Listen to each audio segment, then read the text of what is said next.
राधा कृष्ण चरण कमलेभ्यो नमः। श्रीमद्भागवत महापुराण एकादश स्कंध पंचम अध्याय भक्तिहीन पुरुषों की गति। जय राधा राधा, जय राधा जय श्री राधा। जय कृष्ण कृष्ण, जय कृष्ण जय श्री कृष्ण, जय कृष्ण जय श्री कृष्ण। राधे कृष्ण कृष्ण कृष्ण राधे राधे, राधे श्याम श्याम श्याम राधे राधे। सच्चिदानंद रूपाय विश्वयुत्पत्त्यादि हेतवे तापत्रय विनाशाय श्रीकृष्णाय वयं नुमः। राजोवाच भगवन्तं हरिं प्रायो न भजन्त्यात्मवित्तमः तेषामशान्त कामानां का निष्ठा विजितात्मना। राजा निमि ने पूछा, हे योगीश्वरों, आप लोग तो श्रेष्ठ आत्मज्ञानी हैं, भगवान के परम भक्त हैं। कृपा करके ये तो बतलाइए कि जिनकी कामनाएं शांत नहीं हुई हैं, लौकिक पारलौकिक भोगों की लालसा अभी मिटी नहीं है और मन एवं इंद्रियों भी वश में नहीं है, तथा जो प्रायः भगवान का भजन भी नहीं करते, ऐसे लोगों की क्या गति होती। अब 8वें योगीश्वर चमस जी ने कहा, राजन, विराट पुरुष के मुख से सत्व प्रधान ब्राह्मण, भुजाओं से सत्व रज प्रधान क्षत्रिय, जांघों से रज तम प्रधान वैश्य और चरणों से तमह प्रधान शूद्र की उत्पत्ति हुई। उन्हीं की जंघाओं से गृहस्थाश्रम, हृदय से ब्रह्मचर्याश्रम, वक्षस्थल से वानप्रस्थाश्रम और मस्तक से सन्यास, ये 4 आश्रम प्रकट हुए। इन चारों वर्णों और चारों आश्रमों के जन्मदाता तो स्वयं भगवान ही है।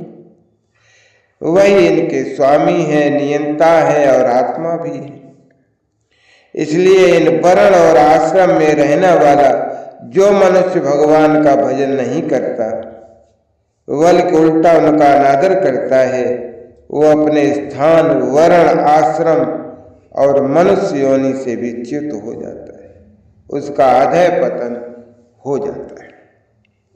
बहुत सी स्त्रियां और बहुत से शूद्र आदि भगवान की कथा और उनके नाम कीर्तन आदि से कुछ दूर पड़ गए हैं। वे आप जैसे भगवत भक्तों की दया के पात्र हैं। आप लोगों ने कथा कीर्तन की सुविधा देकर उनका उद्धार करें। ब्राह्मण, क्षत्रिय और वैश्य जन्म से, वेदाध्ययन से तथा यज्ञोपवीत आदि संस्कारों से भगवान के चरणों के निकट तक पहुंच चुके हैं, फिर भी वे वेदों का असली तात्पर्य न समझकर अर्थवाद में लगकर मोहित हो जाते। उन्हें कर्म का रहस्य मालूम नहीं है। मूर्ख होने पर भी वे अपने को पंडित मानते हैं और अभिमान में अकड़े रहते। वे मीठी मीठी बातों में भूल जाते हैं और केवल वस्तु शून्य शब्द माधुरी के मोह में पड़कर चटकीली, भटकीली और भड़कीली बातें कहा करते हैं। रजसा घोर संकल्पा कामुका अहिमन्यवा, दाम्भिका मानिना पापा विहसन्त्यच्युत प्रियान। रजोगुण की अधिकता के कारण उनके संकल्प बड़े घोर होते हैं। कामनाओं की तो उनकी सीमा ही नहीं रहती है। उनका क्रोध भी ऐसा होता है जैसे सांप का। बनावट और घमंड से उन्हें प्रेम होता है वे पापी लोग भगवान के प्यारे भक्तों की हंसी उड़ाया करते। वदन्त तेऽन्योन्यमुपासिते स्त्रियो गृहेषु मैथुन्य परेषु चाशिषा यजन्ति सृष्टान्न विधान दक्षिणम् वृत्तैः परं गिनन्ति पशून् तद्विदा।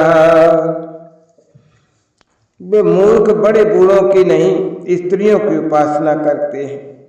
यही नहीं, वे परस्पर इकट्ठे होकर उस घर गृहस्थी के संबंध में ही बड़े बड़े मंसूबे बांधते हैं, जहाँ का सबसे बड़ा सुख स्त्री सहवास में ही सीमित है।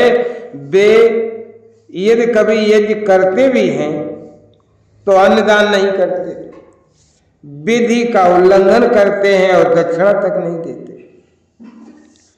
वे कर्म का रहस्य न जानने वाले मूर्ख केवल अपने जीव को संतुष्ट करने और पेट की भूख मिटाने, शरीर को पुष्ट करने के लिए बेचारे पशुओं की हत्या करते। धन, वैभव, कुलीनता, विद्या, दान, सौंदर्य, बल और कर्म आदि के घमंड से अंधे हो जाते हैं तथा वे दुष्ट उन भगवत प्रेमी संतों तथा ईश्वर का भी अपमान करते रहते हैं। राजन, वेदों ने इस बात को बार बार दोहराया है कि भगवान आकाश के समान नित्य निरंतर समस्त शरीरधारियों में स्थित हैं। वे ही अपने आत्मा हैं, अपने प्रियतम हैं। परंतु वे मूर्ख इस वेद वाणी को तो सुनते नहीं, केवल बड़े बड़े मनोरथों की बात आपस में कहते सुनते रहते हैं। वेद विधि के रूप में ऐसे ही कर्मों के करने की आज्ञा देता है कि जिनमें मनुष्यों की स्वाभाविक प्रवृत्ति नहीं होती। संसार में देखा जाता है कि मैथुन, मांस और मद्य की ओर प्राणियों की स्वाभाविक प्रवृत्ति हो जाती है। तब भी उसमें प्रवृत्त करने के लिए विधान तो है, हो ही नहीं सकता। ऐसी स्थिति में विवाह, यज्ञ और सौत्रामणि यज्ञ के द्वारा ही जो उनके सेवन की व्यवस्था दी गई है, उसका अर्थ है कि लोगों की संकल्प प्रवृत्ति का नियंत्रण, उनका मर्यादा में स्थापन, तो वास्तव में उनकी ओर से लोगों को हटाना ही श्रुति को अभीष्ट है। धन का एकमात्र फल है धर्म, क्योंकि धर्म से ही परम तत्व का ज्ञान होता है और उसकी निष्ठा अपरोक्ष अनुभूति सिद्ध होती है और निष्ठा में ही परम शांति है। परंतु ये कितने खेद की बात है कि लोग उस धन का उपयोग घर गृहस्थी के स्वार्थों में या काम भोग में ही करते हैं और ये नहीं देखते कि हमारा ये शरीर मृत्यु का शिकार है और वह मृत्यु किसी प्रकार भी टाली नहीं जा सकती। सौत्रामणि यज्ञ में सुरा को सूंघने का ही विधान है, पीने का नहीं। यज्ञ में पशु का आलभन, स्पर्श मात्र ही विहित है, हिंसा नहीं।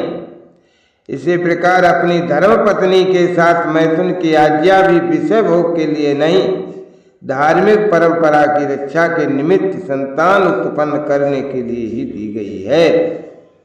परंतु जो लोग अर्थवाद के वचनों में फंसे हैं, विषयी हैं, वे अपने इस विशुद्ध धर्म को जानते नहीं। जो इस विशुद्ध धर्म को नहीं जानते वे घमंडी वास्तव में तो दुष्ट हैं, परंतु समझते हैं अपने को श्रेष्ठ।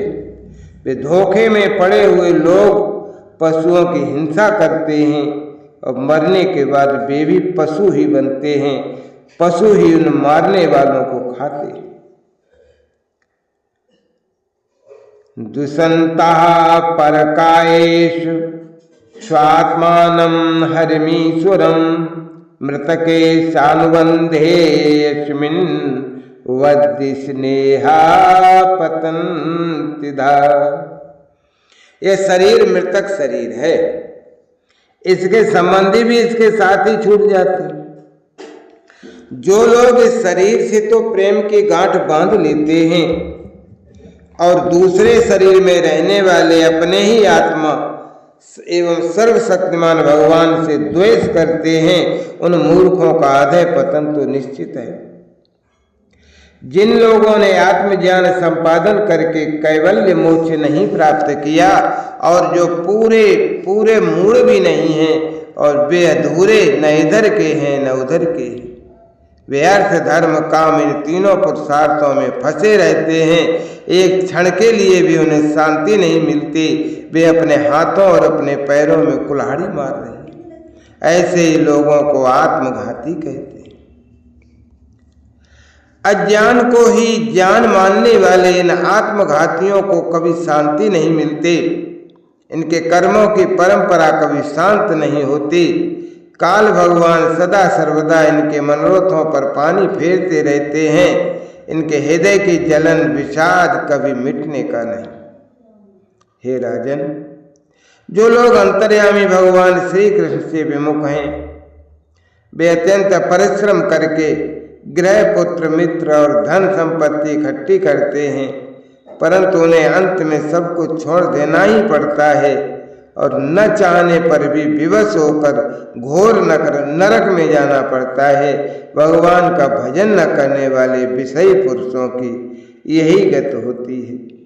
जय राधा जय राधा राधा, जय राधा जय श्री राधा, जय कृष्णा कृष्णा, जय कृष्णा जय श्री कृष्णा, जय कृष्णा जय श्री कृष्ण।